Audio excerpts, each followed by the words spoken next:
brother हो कि canine अरे हाम्रो प्रिन्टर क्यानन हो हैन यो ठुलो प्रिन्टरमा मलाई मिनिमाइज गर्ने तरिका सिकाइदिनु ल अब यो बटन हुन्छ यो प्रिन्टरमा हेरिसकेपछि हजुर सुरुमा यहाँ कपी भन्ने आउँछ हैन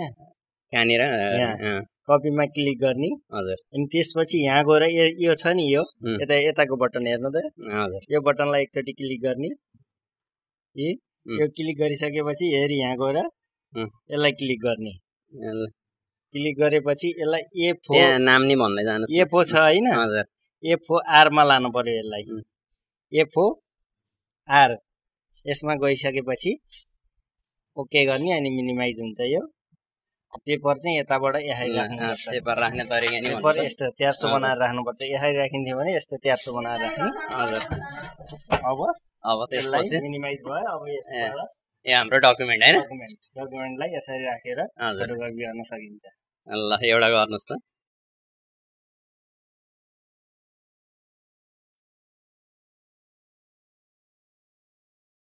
यो हामीले अहिले कति कपी दिने भनेर हान्दिएको 1 कपी ल हाम्रो सुजन सरले यहाँ फोटोकपीको कमान्ड दिइसक्नु भयो अब सायद फोटोकपी नै निक्लिँदैछ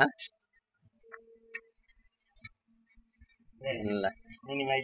मिनिमाइज भएर हाम्रो यो निस्कियो सानोमा आयो हामीले यसरी क्यानन प्रिन्टरबाट मिनिमाइज गरेर सानो साइजमा नि यसरी निकाल्न सक्यौँ यहाँहरूलाई मेरो भिडियो कस्तो लाग्छ यदि राम्रो लागेमा च्यानललाई सब्स्क्राइब गरिदिनु होला र लाइक शेयर कमेन्ट पनि गरिदिनु होला